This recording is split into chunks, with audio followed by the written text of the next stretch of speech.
What are parenteral routes for the drug administration? Direct delivery of drug into the systemic circulation without intestinal mucosa. इससे आप समझ ही गए होंगे। जैसे हम जानते हैं कि हम डिफरेंट ड्रग्स, डिफरेंट किस्म के मेडिसिन लेते हैं और उनमें से कुछ हम मुंह के ज़रिए से लेते हैं, जैसे कैप्सूल खाते हैं, गोली खाते हैं, टैबलेट्स खाते हैं, या फिर हम सिरप भी पीते हैं, तो ये मुंह के ज़रिए से ली जाती हैं। लेकिन समटाइम्स इंजेक्शंस भी लगते हैं और इंजेक्शन लगने की डिफरेंट साइट्स होती हैं, जैसे इंट्रामस्कुलर होते हैं, यानी कि कुछ पट्ठों में लगते हैं, मसल्स में लगते हैं, इस तरह वेन्स के अंदर लगते हैं, और इसके अलावा आर्टरीज वगैरह जो होती हैं वहाँ पर लगते हैं। तो जो इंजेक्शन होता है जब लगता है तो इसके ज़रिए से जो ड्रग होती है, जो मेडिसिन होती है, वो डायरेक्ट ब्लड के अंदर जाती है। लेकिन जो मुंह के ज़रिए से खाई जाती हैं दवाइयाँ या मेडिसिन होती हैं, वो पहले स्टमक में जाती हैं और वहाँ पर वो डाइजेस्ट होती हैं, हज़म होती हैं, और फिर उसके ज़रिए से फिर वो ब्लड के अंदर जाती हैं।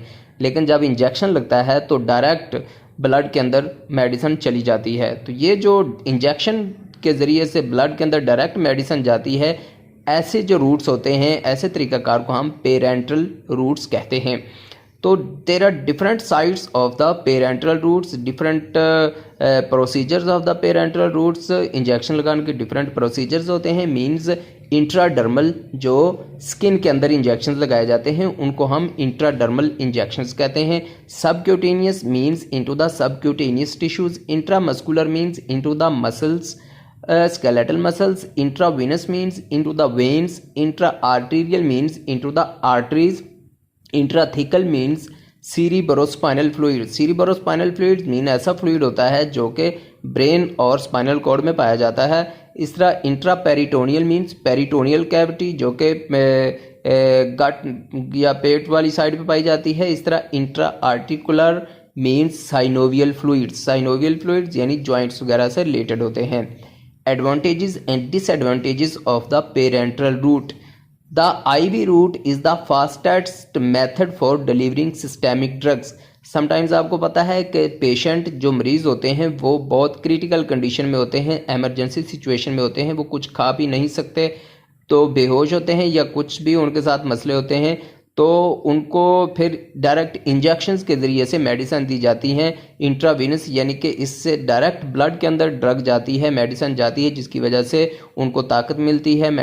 या फिर एंटीबैक्टीरियल ड्रग्स होती हैं, एंटीबायोटिक्स होती हैं, कुछ भी होता है, वो फिर डायरेक्ट ब्लड के अंदर उनको इंजेक्ट किया जाता है इंजेक्शंस के थ्रू, या फिर सबक्यूटेनियस उनको या फिर इंट्रावेनस दिए जाते हैं या इंट्रामस्कुलर दिए जाते हैं। डिफरेंट रूट्स होते हैं जहाँ से इंजेक्शन लगाए जाते हैं ताकि जो ड्रग है, जो मेडिसिन है, वो डायरेक्ट ब्लड के अंदर चली जाए। It can provide fluids, electrolytes and nutrition. Patients who can not take food or have serious problems with the GI tract, यानी कि जीआई गैस्ट्रोइंटेस्टिनल ट्रैक्ट, यानी कि स्टमक जो होता है उनका सही तरह से काम नहीं कर रहा होता है। It provides higher concentration of drug to the blood stream और tissues and advantageous in serious bacterial infection, यानी कि बैक्टीरियल इन्फेक्शंस होते हैं उनके लिए। अब इस पिक्चर के अंदर आपको डिफरेंट रूट्स नज़र आ रहे होंगे, जैसे आकुलर डिलीवरी। जैसे आकुलर मीन्स के आइज़ के थ्रू जो ड्रॉप्स वगैरह जो होते हैं आइज़ में डाले जाते हैं, तो उस डिलीवरी को हम कहते हैं आकुलर डिलीवरी, यानी ड्रॉप्स, या फिर ये बायो एडहेसिव्स होती हैं। Buccal delivery means buccal cavity के ज़रिए से, जैसे स्प्रे वगैरह होते हैं। सब लिंगुअल डिलीवरी मीन जैसे हम टैबलेट्स वगैरह खाते हैं ज़बान के ज़रिए से, इससे ज़बान का रिलेटेड है। ओरल डिलीवरी मीन्स मुंह के ज़रिए से, जैसे कैप्सूल या पिल्स होती हैं, इनको खाया जाता है। इंट्रावेनस डिलीवरी मीन्स वेन्स के अंदर जो इंजेक्शन लगाए जाते हैं। इंट्रामस्कुलर डिलीवरी मीन्स जो मसल्स के अंदर इंजेक्शन लगाए जाते हैं। सबक्यूटेनियस डिलीवरी मीन्स जो कि सबक्यूटेनियस इंजेक्शन लगाए जाते हैं। इसके अलावा ट्रांसडर्मल डिलीवरी, फिर पैच, क्रीम, स्प्रे वगैरह यूज़ किए जाते हैं, जैसे स्किन के ऊपर। पल्मोनरी नेज़ल डिलीवरी, यानी कि नाक के ज़रिए से कुछ दवाइयाँ जैसे सूंघने वाली होती हैं या कोई इस तरह की स्प्रे वगैरह, एरोसोल वगैरह होते हैं। इस तरह वेजाइनल रेक्टल डिलीवरी, यानी वेजाइना के थ्रू या फिर रेक्टम के थ्रू जो ड्रग्स होती हैं जिनको इंजेक्ट किया जाता है, वो होती हैं जैसे जेल है या फिर सुपोसिटरी है। इस तरह की ड्रग्स होती हैं उन। अब ये इसके अंदर पिक्चर के अंदर डिफरेंट आपको जैसे आइज़ नज़र आ रही हैं, ईयर्स नज़र आ रहे हैं, टंग नज़र आ रही है, मसल्स नज़र आ रहे हैं, तो ये रूट्स हैं डिफरेंट जिनके ज़रिए से ड्रग्स होती हैं उनको इंजेक्ट किया जाता है। जैसे इंट्रा आकुलर मीन्स आइज के थ्रू, जैसे आपको लेफ्ट साइड पे टॉप पे नज़र आ रहा है। सबलिंगुअल जैसे फिर टंग जो होती है, ज़बान होती है, इसके ऊपर रख दी जाती है मेडिसन। इस तरह आपको नज़र आ रहा होगा रेक्टल यानी कि रिप्रोडक्टिव ट्रैक्ट जो होती है उसके थ्रू, रिप्रोडक्टिव ट्रैक्ट यानी विजाइना होगी या फिर जो यूट्रस होती है उसके ज़रिए से जो मेडिसिन दी जाती हैं। इस तरह आपको राइट साइड पे टॉप पे नज़र आ रहा है इंट्रावीनस मीन्स वेन्स के अंदर, इंट्रा आर्टीरियल मीन्स जो आर्टरीज के अंदर होती हैं, ये डायरेक्ट ब्लड के अंदर जाती हैं। और CSF यानी सीरिब्रोस्पाइनल फ्लूइड उसके अंदर जो इंट्राथिकल होती हैं यानी कि इंट्राथिकल यानी कि सीरिब्रोस्पाइनल फ्लूइड से रिलेटेड होती हैं। फिर सबक्यूटेनियस होती हैं, इंट्रामस्कुलर इंजेक्शन लगाए जाते हैं। इसके अलावा ट्रांसडर्मल होती हैं। ये डिफरेंट रूट्स हैं जिनके ज़रिए से ड्रग्स होती हैं वो डिलीवर की जाती हैं। अब इस पिक्चर के अंदर आपको नज़र आ रहा होगा कि इंसुलिन इंजेक्शन साइट्स, यानी कि समटाइम्स होता है कि शुगर के मरीज़ होते हैं, डायबिटिक पेशेंट्स होते हैं, तो उनको जो इंजेक्शन लगाए जाते हैं इंसुलिन के लिए उनकी डिफरेंट साइट्स होती हैं एज अपर आउटर आर्म्स, यानी कि वो आर्म्स जो होते हैं बाजू उनके ऊपर आपको नज़र आ रहे हैं। एब्डोमेन यानी कि नाफ जो होती है इसके पास, फिर बटक्स यहाँ पे इंजेक्शन लगाए जाते हैं। अपर आउटर थाइज यानी कि अपर आउटर थाइज जो होती हैं घुटनों के ऊपर ज़्यादा, तो वो वहाँ पर इंजेक्शन लगाए जाते हैं। अब इसके अंदर आपको आ रहा है नज़र superior lateral quadrant safest place for a gluteal intramuscular injection, यानी इंट्रामस्कुलर जो इंजेक्शंस होते हैं उनके लिए सबसे सेफ ये है। अब आपको राइट साइड पे नज़र आ रहा होगा कि सुपीरियर ग्लूटियल वेसल्स होती हैं, फिर वो साइट जहाँ पे आपको सिरिंज नज़र आ रही है और उसकी नीडल अंदर मसल के वो ग्लूटियस मीडियस है और यहाँ पर इंजेक्शन लगाया जाता है। लेकिन यहाँ पर सबसे नीचे आपको सियाटिक नर्व नज़र आ रही होगी। सियाटिक नर्व अगर डैमेज हो जाए, इंजेक्शन अगर गलत लग जाए और सियाटिक नर्व के ऊपर लग जाए तो सियाटिक नर्व डैमेज हो जाए, जिसकी वजह से फिर लेग जो होती है ये पैरालाइज हो जाती है, यानी कि टांग को फालिज हो जाता है। इसलिए बड़े तरीके के साथ इंजेक्शंस होते हैं वो लगाए जाते हैं टांग के ऊपर या बटक के ऊपर, और आपको ये साइट नज़र आ रही होगी। फिर जैसे इस पिक्चर के अंदर भी आपको वही जो पीछे मैंने आपको बताया है कि ग्लूटियल मसल्स होते हैं उनके अंदर सियाटिक नर्व को कैसे बचाना है, इसके अंदर भी आपको सियाटिक नर्व नज़र आ रही है और सियाटिक नर्व को बचाकर एक साइड पे बिल्कुल तरीके के साथ इंजेक्शन लगाना है। अगर सियाटिक नर्व डैमेज हो जाए तो उसके फिर बड़े रॉन्ग कॉन्सिक्वेंसेस होते हैं और उसकी वजह से फालिज भी हो सकता है पेशेंट को।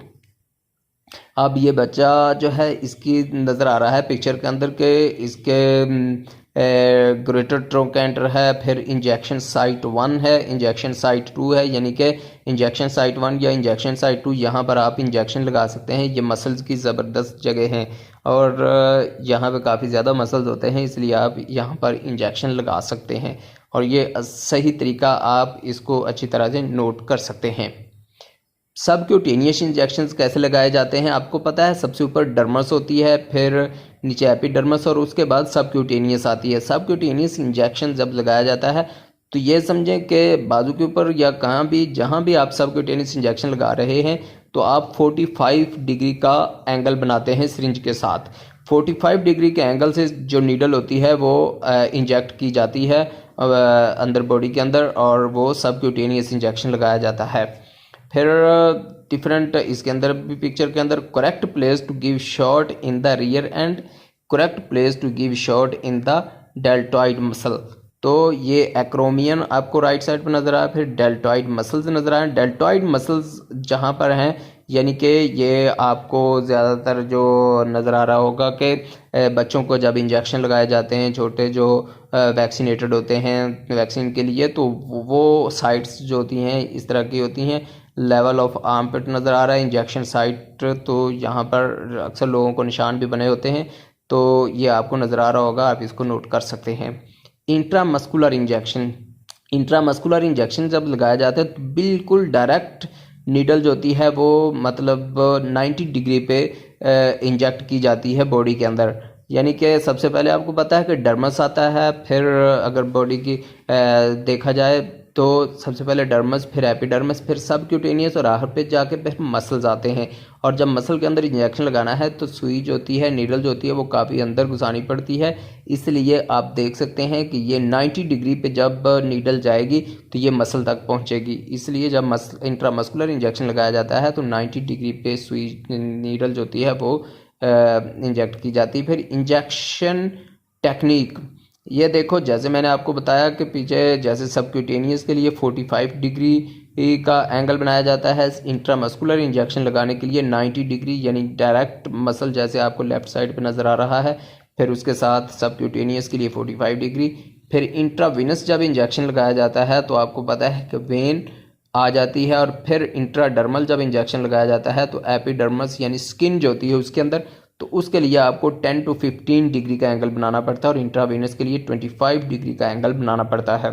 यानी सबसे पहले डर्मस आती है, उसके अंदर इंजेक्शन लगाने के लिए 10 to 15, फिर एपिडर्मस आती है, फिर इंट्रावेनस आती है जिसके अंदर 25 डिग्री सेंटीग्रेड इंजेक्शन लगाया जाता है 25 डिग्री का एंगल बना के। फिर सबक्यूटेनियस, उसके लिए 45 डिग्री का एंगल बनाया जाता है। और सबसे आखिर फिर मसल आता है जिसके लिए आपको 90 डिग्री का एंगल बनाकर नीडल जो होती है वो अंदर घुसानी होती है मसल के अंदर ताकि वो पहुंच जाए। इंट्रामस्कुलर इंजेक्शन, ये साइट्स जैसे आपको नज़र आ रही हैं, क्रॉस के तीन निशान नज़र आ रहे होंगे, यानी कि ये बटक के ऊपर, और एक जो है वो टिक का निशान नज़र आ रहा है। टिक का निशान के ऊपर आपने इंजेक्शन लगाना होता है, मसल की सही जगह है।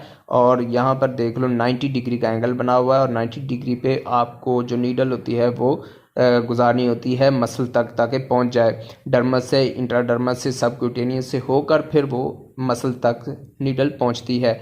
जैसे इस पिक्चर के अंदर आपको नज़र आ रहा है कि आर्म के ऊपर एक इंजेक्शन लगा रहा है, लेकिन ये कौन सा इंजेक्शन होगा आपने ये कमेंट में ज़रूर बताना है, क्योंकि आपको अब पता होना चाहिए कि ये कौन सा एंगल बन रहा है। ये 90 डिग्री का है, 45 डिग्री का है, 25 डिग्री का है, या 10 to 15 डिग्री का।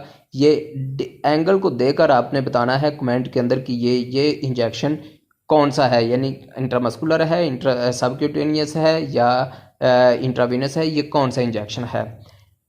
अब इसके अंदर आपके बच्चे की टांग दे रहे हैं और उसके अंदर ग्रेटर ट्रोकेंटर मसल वो आपको दिखा रहे हैं। ग्रेटर ट्रोकेंटर मसल के साथ फिर वो आपको दिखा रहे हैं कि इंजेक्शन साइट 1 है और इंजेक्शन साइट 2 है, यानी कि आप जहां पर वो एरो के निशान आपको नज़र आ रहे हैं वहां पे इंजेक्शन लगाने की सही जगह है। अगर आप किसी और जगह पर लगाएंगे तो वो फिर सही जगह नहीं होगी, जिसकी वजह से इंजेक्शन लगाने का तरीका गलत हो जाएगा और उसकी वजह से पेशेंट होगा या फिर कोई भी उसको फिर परेशानी होगी। तो इस तरह ये अगर साइट्स आप देखेंगे और सही तरह से इंजेक्शन लगाएंगे तो यकीनन आपको इससे भी फ़ायदा होगा और पेशेंट्स को भी इससे फ़ायदा होगा।